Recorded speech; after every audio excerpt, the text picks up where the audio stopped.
네, 오늘 사도 바울이 그 호련히 빛 가운데 정말 이 보좌에 앉아 계시는 부활하신 우리 예수님을 만나는 장면이 오늘 본문의 이야기입니다. 오늘 우리의 예배 가운데 이 바울을 만나 주신 예수님이 오늘 예배 가운데 우리 가운데 찾아와 주셔서 우리를 만나 주시기를 간절히 소망하면서 우리 예수님을 환영하고 영접하는 마음으로 우리 박수로 우리 예수님을 이곳에 모셔드리도록 하겠습니다. 네, 우리 옆에 계신 성도님들과 한번 인사하겠습니다. 오늘부터 또 이번 주부터 구역 예배가 시작되는데요. 우리 내 옆에 있는 성도님, 바로 그분이 예수님이십니다. 당신이 예수님이십니다. 이렇게 한번 인사하시겠습니다. 당신이 예수님이십니다. 네, 사람마다 인생에서 한 번쯤은 굉장히 큰 그런 어떤 중대한 사건들이 있습니다. 그래서 인생의 방향을 완전히 바꾸게 만들고 또 전에 어떤 사람의 모습과는 완전히 바뀌어지는 그런 터닝 포인트가 되는 중대한 분기점이 되는 그런 사건들이 모든 인생 가운데 하나 정도는 다 가지고 계실 겁니다. 네, 법대생이었던 우리가 중국 종교개혁가로 알려진 마틴 루터는요 1505년에 이 중대한 일을 경험합니다. 흑사병으로 2명의 동생이 죽습니다. 그리고 자신이 다니던 법대에 교수님 3분이 흑사병으로 죽어요. 그 중에 2분이 이제 임종을 맞이하면서 흑사병으로 이런 이야기를 하는 것을 이 루터가 듣습니다. 내가 차라리 이럴 줄 알았으면 교수를 하지 말고 수도사가 될 걸 그랬어. 그러면서 돌아가신 거예요. 그 해에 이제 가정을 방문하고 그리고 다시 학교로 돌아가는 길에 그 들판에 갑자기 폭우가 쏟아지고 또 천둥 번개가 칩니다. 너무 무서운데 그 번개에 맞아가지고 그 옆에 있던 친구 알렉시우스라고 하는 친구가 직사를 합니다.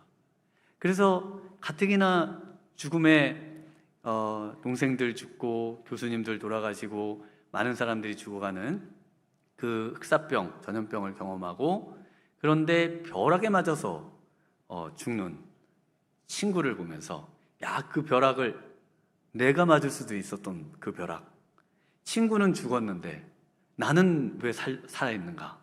그러면서 이 하나님 앞에 납작 엎드려서요 그리고 이렇게 기도합니다. 성 안나여 나를 도우소서. 내가 수도사가 되겠나이다.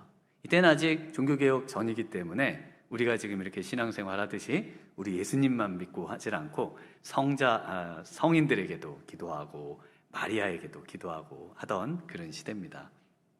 이 성안나는 그 예수님의 어머니 마리아죠. 그 마리아의 어머니 이름이 안나였습니다. 그래서 이 독일에서는 이 성안나가 그 광부의 수호성인으로 알려져 있었습니다. 그래서 학교로 돌아가서 이제 그 법대를 다니던 대학 생활을 포기하고요. 어디로 갈까? 그 당시 가장 엄격한 바로 어거스틴 수도원에 들어가서 탁발 수도원. 그래서 이제 뭐라고 하죠? 이렇게 후원을 받아가면서요. 먹을 것과 생활 후원을 받아가면서 그렇게 수도사로 지내다가 우리가 아는 종교개혁을 한 유명한 어거스틴이 됩니다. 또 감리교회 창시자였던 요한 웨슬레 목사님도요. 미국의 그 인디언들에게 선교하러 가기 위해 배를 타고 가다가 배를 타고 가는 중에 폭우를 만납니다. 그래서 폭우를 만나자 너무 두려운 거예요. 죽음의 위기 가운데 배가 침몰할 직전의 상황에 놓이게 되자 이 죽음 앞에 벌벌 떠는 자기의 이 연약한 모습에 굉장히 놀라죠. 그런데 한편에 이 위기 상황에 태연히 하나님께 찬양하며 기도하는 사람들을 봅니다. 그 사람들이 이제 모라비안 교도들인데요.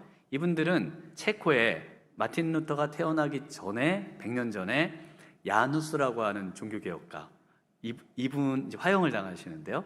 이분의 그 신앙을 이어받은 그런 분들이셨습니다. 그래서 나는 이렇게 두려워 죽겠는데 어떻게 이 죽음의 상황에 저렇게 기도하면서 태어난 신앙을 가질 수 있을까? 그러면서 선교를 갔다가 실패하고 다시 영국으로 돌아와서 자기의 이 연약한 모습에 괴로워하며 난 정말 어떤 예수님을 만난 것인가? 그러다가 루터의 로마서 주석을 읽으면서요, 가슴이 뜨거워지고 예수님을 만나는 그런 체험을 합니다. 네, 우리나라에도 이런 분들이 많이 있으시죠. 그 중에 제가 만나뵌 분은 고구마 전도왕으로 알려진 김기동 목사님이 계십니다. 이분이 가족여행을 가시는데 아내가 기독교인이에요. 일부 예배를 드리고 놀러를 가자 그랬는데 이분이 버럭 화를 내면서 불교 신자니까요. 그러면서 뭐라고 하냐면 예수가 밥 먹여주냐, 그리고 하나님이 있으면 나와보라 그래. 그러면서 그냥 그 말을 무시하고 이제 놀러를 갑니다. 고속도로를 타고 가는데요.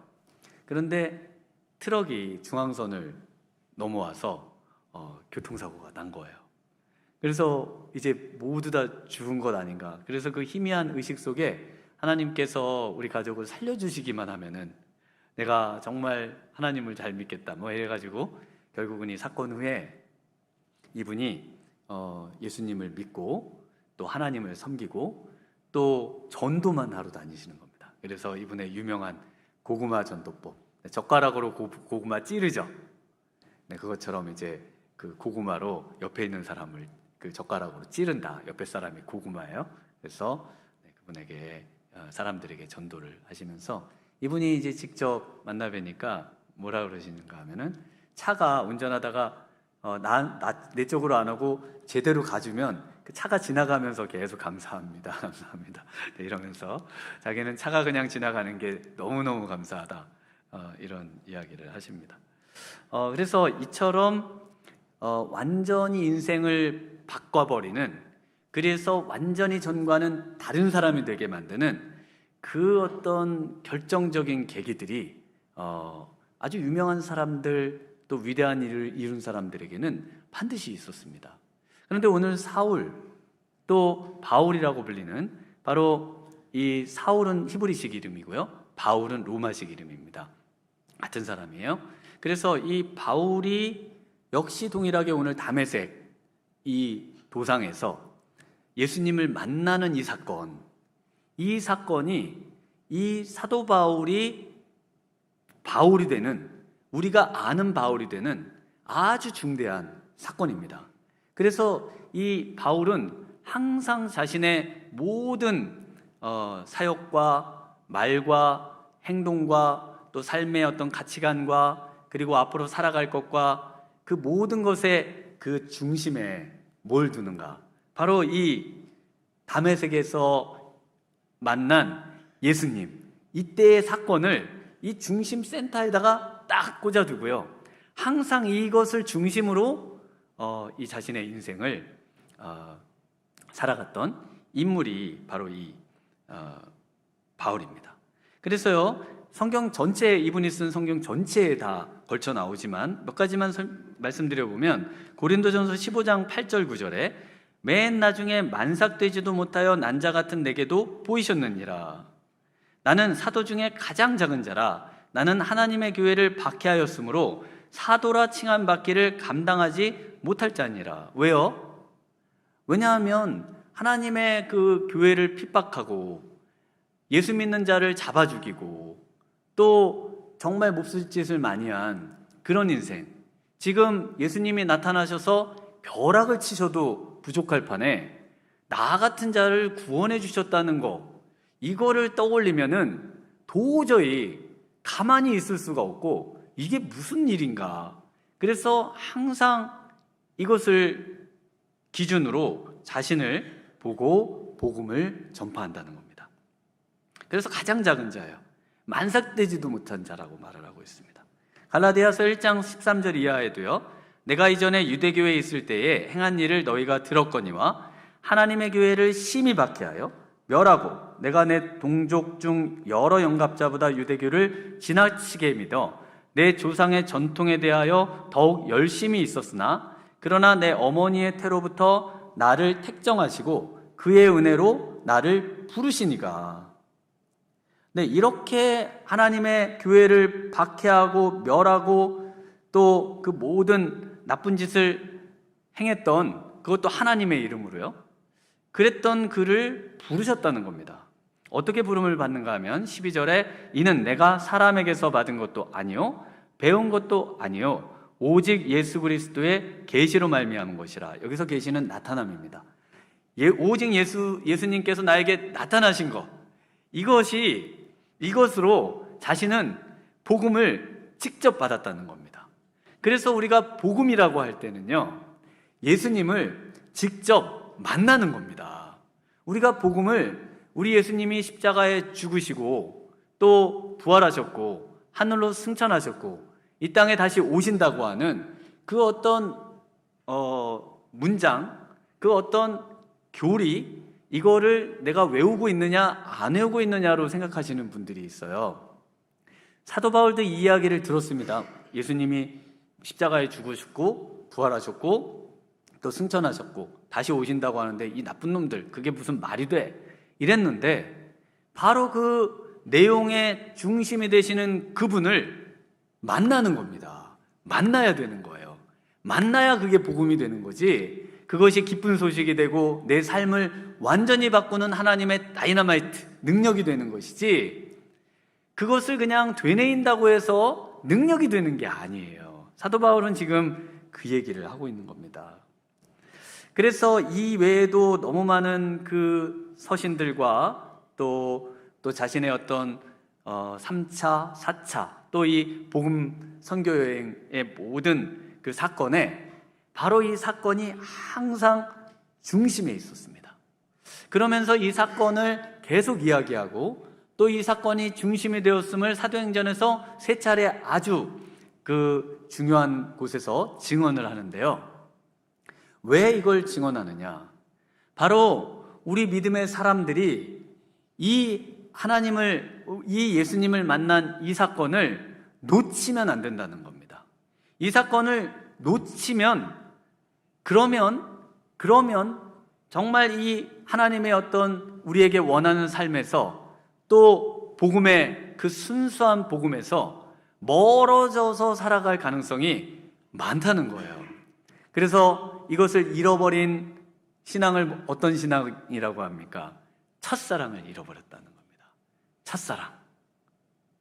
우리가 처음 만나서 사랑하던 그때를 잊어버리면요, 그러면 사랑이 식는 겁니다. 그런데 그때를 자꾸 떠올리면요, 나와 함께 사는 그분이 참 사랑스럽습니다. 제가 그때를 많이 떠올리고 있어요. 요즘 더 열심히 떠올리고 있습니다. 네, 그 사랑이 막 샘솟는 거죠.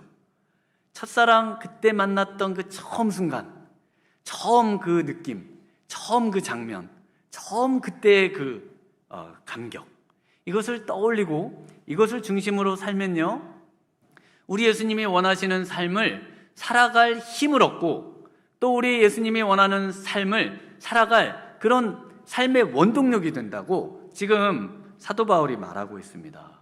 사도 바울은 먼저 자신이 이 예수님을 만나기 전과 만난 후가 어떻게 달라졌는지를 소개해주고 있습니다. 어떻게 달라졌느냐? 이 사도 바울이 달라진 첫 번째 모습은요, 우리 1절을 한번 같이 읽어보겠습니다. 1절, 사울이 주의 제자들에 대하여 여전히 위협과 살기가 등등하여 대제사장에게 가서, 이 바울이 이제 아직 사도가 되기 전이죠. 이 바울이 예수님을 만나기 전에는 위협과 살기가 등등했습니다. 여기서 살기는 남을 해치거나 죽이려고 하는 무시무시한 기운이에요. 그래서 사울은 남을 해쳤거나 죽였습니다. 사도 바울이 직접 얘기해요. 나는 사람을 죽였다는 거예요. 자기는 죄인 중에 괴수라고 말합니다. 왜냐하면 어마어마하게 많은 사람들을 죽였거든요. 사도행전 22장 4절에 내가 이 돌을 박해하여 사람을 죽이기까지 하고 남녀를 결박하여 옥에 넘겼노니. 또 사도행전 26장 10절에도 예루살렘에서 이런 일을 행하여 대제사장들에게서 권한을 받아가지고 많은 성도를 옥에 가두며 또 죽일 때에 내가 찬성 투표를 하였고, 죽입시다, 죽여야 됩니다, 이런 것에 대해서 양심의 가책이 전혀 없고 이 사람들을 죽이고 살기가 등등한 그런 인생을 살았다는 겁니다. 이것이 주체할 수 없는 분노와 또 위협과 살해의 어떤 마음이 가득한 상태, 이것이 바로 예수님을 믿기 전에 사도 바울의 상태라는 겁니다. 네, 우리 성도님들은 예수님을 믿기 전에, 그리고 믿고 난 후 뭐가 그렇게 달라지셨나요? 저는 예수님을 중학교 3학년 때 믿었습니다. 저도 이 사도 바울 때문에 제가 예수님을 믿었던 때를 잊지 않고 그때를 항상 떠올리고 그때 받은 사명들을 중심으로 사역하고 있습니다. 그래서 저는 제 지금 나이를 항상 중학생 때로 생각하고 있습니다. 저는 중학생이에요. 그래서 제가 이제 예수님을 믿고요, 그리고 수련회 예수님 믿고 3박 4일 수련회 끝나고 학교로 가잖아요. 학교에 딱 등교를 했는데요, 뭐가 달라졌느냐? 욕이 안 나오는 거예요. 욕이. 제 입에서 늘 떠나지 않았던 그 중고등학생의 그 언어의 절반, 거의 한 90% 이상은 욕이잖아요. 욕이거든요. 모르셨어요? 욕입니다. 그런데 이 욕이 안 나오는 거예요. 그래서 제가 너무 놀랐습니다. 어떻게 욕이 안 나오지? 그래서 욕을 막 하려고 그러니까 이게 막 안 되는 거예요. 그래서 제가 이게 예수님을 믿고 나니까 욕이 안 나오네, 희한하다 그랬습니다. 그러다가 어쩌다 이제 욕을 하게 되거나 그러면 마음이 또 괴로운 거예요. 마음에, 전에는 당연히 욕을 더 찰지게 멋지게 해야 되는 그게 더 좋았는데 이제 욕이 나오니까 괴로워가지고 밥맛도 떨어지고요. 그래서 점심시간에 저 운동장 구석에 가서 막 회개하고 밥 안 먹고요, 그러는 희한한 삶을 살게 되더라고요. 그래서 예수님을 믿기 전과 믿고 난 예수님을 정말 만나면 달라집니다. 변하게 되어 있어요. 사람이 안 변한다, 사람은 교육을 해도 의미가 없다, 정말 이렇게 고도 문명 사회가 되고 또 교육이 정말 이제 더 뭘 가르치게 있을까 싶을 정도의 그런 최고의 과학문명으로 가는데도 지금 세상은 온통 전쟁과 또 온갖 범죄와 도대체 인간의 본성이 안 바뀌잖아요. 그런데 이것을 바꾸고 이것을 완전히 사람을 새로운 사람으로 만들어낼 수 있는 유일한 능력, 복음입니다. 믿으십니까? 네, 우리가 바뀌고 정말 우리가 새로운 사람이 될 수 있는 유일한 힘, 복음이에요. 예수님을 만나는 것, 이것만이 우리에게 소망이고요, 예수님을 만난 이 사건을 묵상하고 이것을 끝까지 붙드는 것이 우리 안에 있는 나쁜 모든 것들을 전부 다 버릴 수 있고 또 좋은 모든 것들을 우리 안에 새로운 성품으로, 본성으로 가질 수 있는 것, 새로운 피조물이 되는 것, 바로 복음입니다. 이 사도 바울에게 있어서 또 두 번째 그런 예수님 믿기 전에 모습은요, 자기 열심입니다. 우리 2절을 한번 같이 읽어보겠습니다.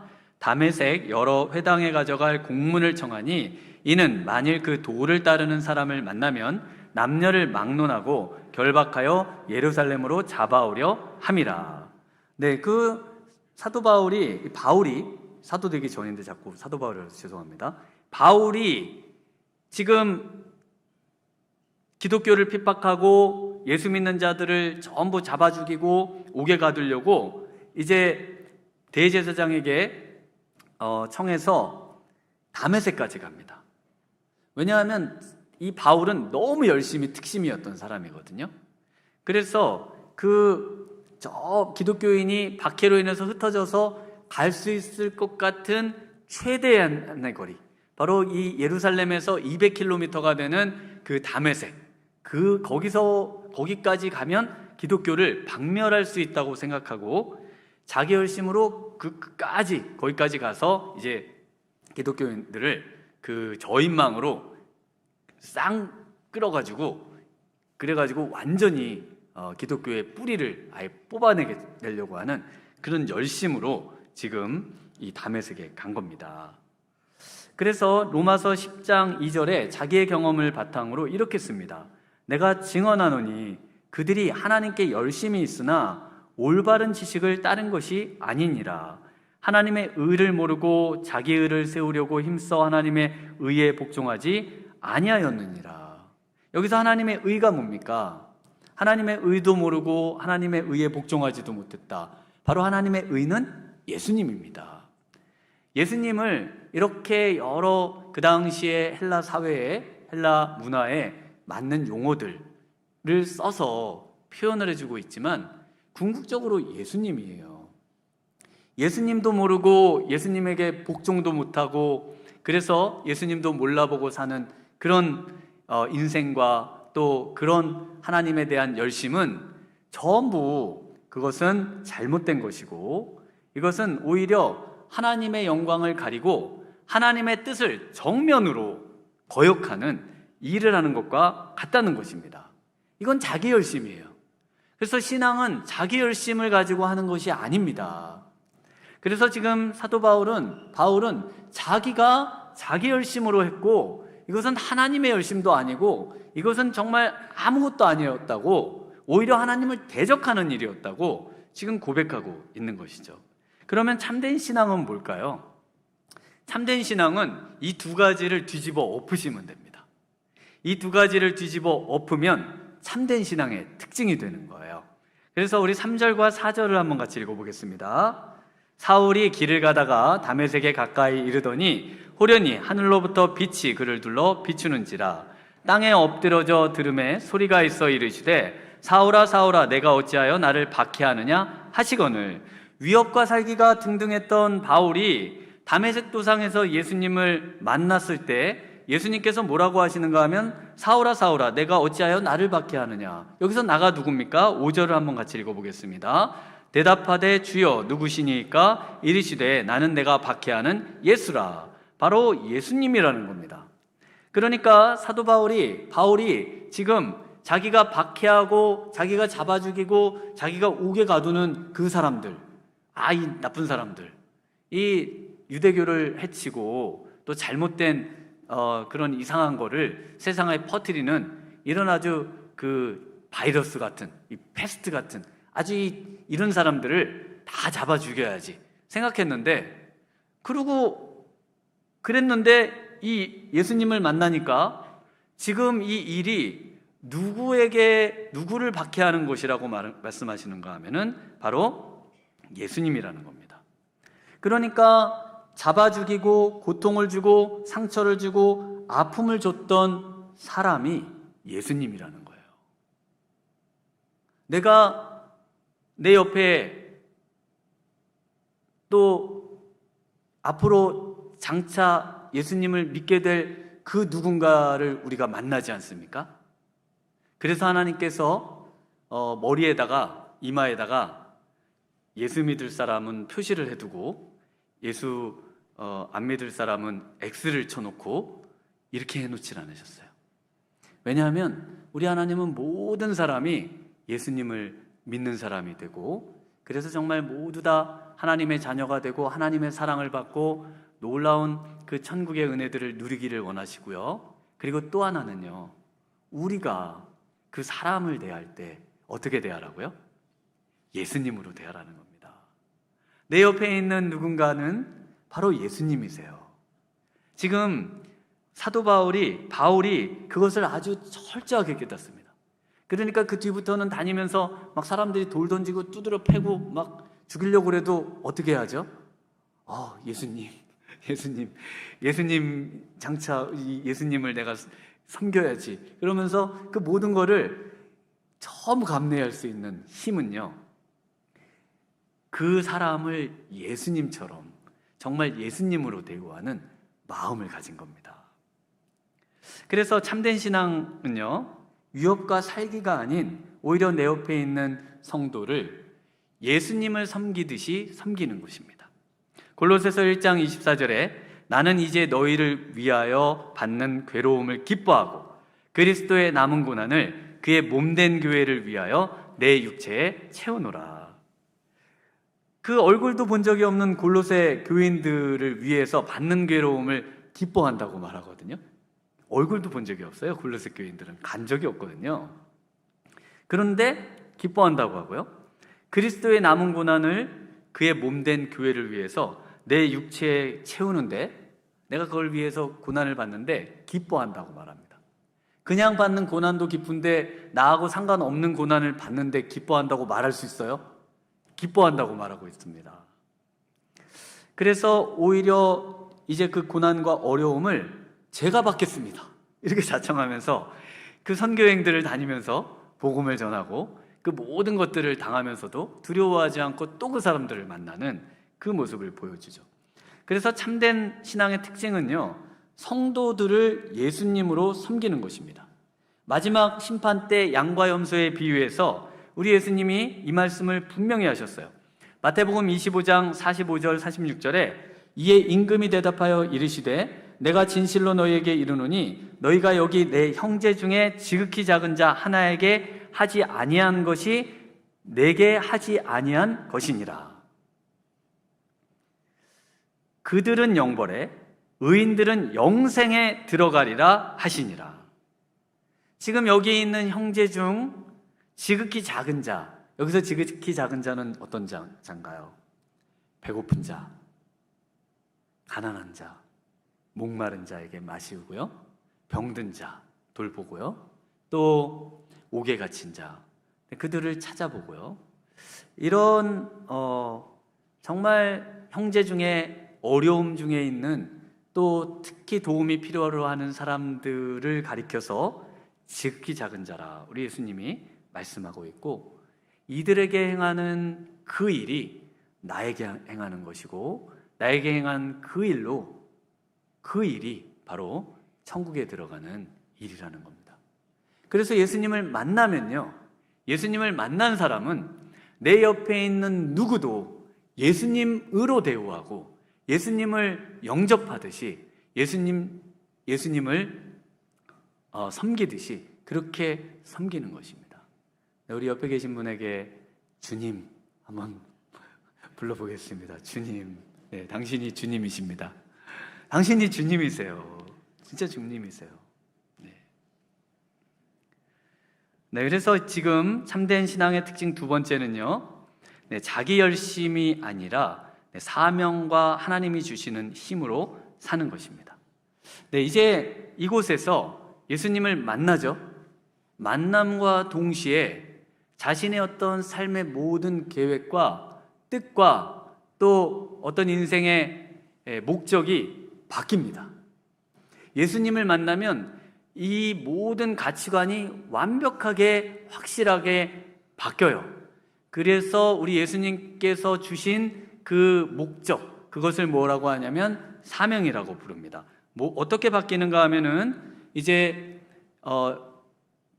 바울에게 가서 그 눈먼 바울을 안수해서 다시 보게 하는 그 사명을 준 아나니아가 가기를 두려워하죠. 박해하고 또 기독교인 잡아 죽이는 저 바울을 어떻게 제가 갑니까? 무섭습니다. 그러자 예수님께서 이 아나니아에게 뭐라고 말씀하시냐면요, 우리 15절과 16절을 한번 같이 읽어보겠습니다. 주께서 이르시되 가라, 이 사람은 내 이름을 이방인과 임금들과 이스라엘 자손들에게 전하기 위하여 택한 나의 그릇이라. 그가 내 이름을 위하여 얼마나 고난을 받아야 할 것을 내가 그에게 보이리라 하시니. 네, 그래서 바로 우리 하나님께서, 우리 예수님께서 이 바울을 택한 그릇이라는 겁니다. 이제는, 지금까지는 완전히 대적자로, 완전히 정말 죄인 중에 괴수로 그런 삶을 살고 자신의 영광을 위해 살고 위대한 랍비가 되고 유대교의 그런 부흥을 꿈꾸고 그러면서 또 자기 민족에게만 국한된 그런 어떤 열심을 가지고 있었던 아주 민족주의자인 이 바울이 우리 예수님을 만나자 이게 완전히 바뀌어요.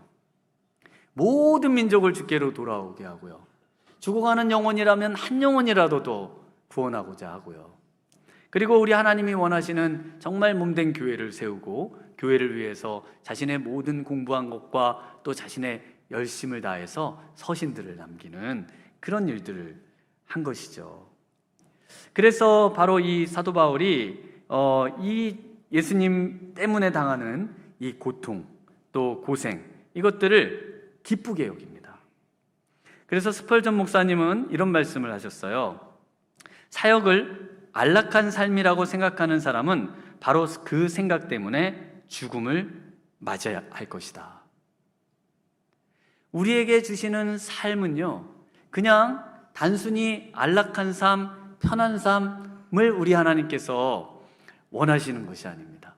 오히려 내게 있는 그 모든 것을 나를 정말 벼락 맞아 죽어도 싸고 또 오히려 정말 지옥에 갈 수밖에 없는 인생을 예수님께서 나를 위해 십자가에 죽으시고 부활하셔서 그리고 하늘 보좌에 계시는 그분이 나를 만나 주신 거, 나를 만나 주셔서 나로 하여금 영원한 영생을 누리게 하시고 하나님의 그 놀라운 새하늘과 새 땅을 나에게 하사해 주시고자 하시는 그 놀라운 은혜에 감격해서 오늘의 나의 삶을 그분의 뜻에 맡기고 그분의 사명을 위해서 나의 모든 것들을 오히려 감내하고 고통받는 것을 즐거워하는 것, 이것을 우리 하나님께서 기뻐하신다는 것입니다. 제가 이제 우리 해금강으로 내려갈 때요, 그때 그 모든 목사님들이 가지 말라고 그러시더라고요. 거기 어렵다고. 거기 뭐 빚도 많고요. 성도는 9명. 9명이에요. 9명. 그리고 완전히 외진돼 있어가지고 뭐 성도가 늘 수도 없어요. 늘 수도 없는 데입니다. 거기는. 그래서 전부 오지 말라는 거예요. 근데 제가 어떤 마음이 들었냐면요, 제가 살면서 예수님 때문에 뭐 고난을 당해본 것도 없고 내가 예수님 때문에 나도 감옥도 한번 가보고 싶습니다 막 이러고 기도했거든요. 그래서 제가 208호 지금 우리 기도실로 개방하겠다고 또 말씀드렸던 거기서 제가 늘 기도했어요. 저 어떻게 해야 할까요? 전 예수님 때문에 저도 좀 고난 당해보고 어려움도 겪어보고 그러고 살게요. 그러자 우리 예수님이 내려가라는 겁니다. 내려가라는 거예요. 내려가라는 음성을 주셨습니다. 그래서 제가 내려갔어요. 아무도 오지 말라는데 다 가면 안 된다는데 그냥 내려갔어요. 그리고 그냥 내려가서 짐 풀기도 전에 장례식부터 쫓아다니고요. 정말 한 몇 개월 만에 짐을 정리했는지 모르겠습니다. 정말 하나님께서 우리에게 원하시는 삶은요, 그 세상에 원하는 그 피라미드의 꼭대기로 올라가가지고 거기서 세상에 군림하는 그런 명예와 권력과 이런 것들을 거머쥐고 세상에 떵떵거리면서 사는 인생이 아니라 할 수만 있다면 낮아지고 또 우리 예수님께서 원하시는 곳으로 찾아가고 그 어려움의 자리로 나아가는 것, 이것을 우리 예수님이 원한다는 것입니다. 그래서 예수님을 만난 사람들의 특징이 무엇입니까? 4절을 한번 같이 읽어보겠습니다. 4절, 땅에 엎드러져 들음에 소리가 있어 이르시되 사울아 사울아 내가 어찌하여 나를 박해하느냐 하시거늘. 갑자기 대낮에 사람들이 다니는 거리에 뜨거운 태양이 장렬하는 그곳에 그 빛보다 더 강한 빛이 사도 바울에게 비쳤습니다. 도대체 이 일이 무슨 일인지 아무도 이해할 수 없는 그 많은 사람들이 있으나 예수님이 나를 찾아오시자 그 공간이 예수님과 나만이 만나는 공간이 되어버렸습니다. 오늘 우리가 예배를 드리기 위해서 이 자리에 왔지만요, 정말 예수님께 집중하고 예수님을 만남의 자리가 이 자리가 되기만 한다면은 나와 예수님은 단독으로 만나는 것이고요, 나는 정말 우리 예수님 앞에 홀로 단신으로 서 있는 것이고요, 그 외에는 아무것도 볼 수 없는 그런 예배의 자리가 되는 것입니다. 오늘 이 예배의 시간이 정말 내 옆에 있는 누구도 신경 쓰이지 않고 누구도 보이지 않고요, 정말 나를 위해 죽으시고 부활하셔서 하늘에 승천하시고 이제 앞으로 세상을 심판하기 위해 다시 오실 우리 예수님에게만 우리의 시선을 고정할 수 있는 인생, 바로 이것이 예수 만난 사람들의 특징입니다. 그래서 우리 사도 바울에게는 특별히 예수님에게만 집중할 수 있도록 해주셨어요. 어떻게 해주셨는가 하면은 우리 8절과 9절을 한번 같이 읽어보겠습니다. 사울이 땅에서 일어나 눈은 떴으나 아무것도 보지 못하고 사람의 손에 끌려 다메섹으로 들어가서 사흘 동안 보지 못하고 먹지도 마시지도 아니하니라. 이 아무것도 못하는 이 사흘 동안의 삶, 이때 바울은 무엇을 했을까요? 11절에 나옵니다. 11절을 함께 읽습니다. 주께서 이르시되 일어나 집가라 하는 거리로 가서 유다의 집에서 5사람 사울이라 하는 사람을 찾으라. 그가 기도하는 중이라. 바울은 바로 이곳에서요, 우리 예수님이 눈멀게 하시고 그리고 이제 아무것도 하지 못하는 그 상황에서 식음을 전폐하고 이 죄인 중에 괴수 같은 나를 사랑하시고 그리고 나를 위해 죽으시고 그리고 나의 생명이 되기 위해 부활하시고 그리고 지금은 정말 하나님이신 그 예수님, 그래서 하나님 보좌 우편에 계시다가 장차 온 인류를 심판하러 이 땅에 오실 그분이 나를 벼락 맞아 죽이지도 않으시고 지옥에 보내지도 않으시고 나를 왜 죄인된 나를 사랑하실까? 정말 그 뜨거운 눈물을 흘리면서 그러면서 이 3일의 시간을 보냈다라고 지금 말하고 있는 것입니다. 그래서 예수 만난 사람의 가장 큰 특징은 뭐예요? 기도하는 것입니다. 기도가 예수 만난 사람의 가장 큰 특징이에요. 그래서 바울은 선교 여행 중에 계속 기도합니다. 예수님, 그 다음은 어디로 가야 할까요? 그래서 저 마게도냐로 넘어가서 유럽으로 넘어가서 그 유럽을 또 복음 전도하지 않습니까? 선교하지 않습니까? 그리고 그곳에 또 감옥에 갇혀 있을 때요, 또 찬양하며 기도할 때 옥문이 열리는 놀라운 역사들을 경험하지 않습니까? 예수 만난 사람이 그 예수 만난 그 첫사랑을 잃어버리지 아니하고 그것에 완전히 매여서 그것을 붙들고 살아갈 수 있는 그 우리에게 주신 은혜의 수단, 기도입니다. 그래서 사도 바울은 자신의 서신에 기도를 엄청 강조합니다.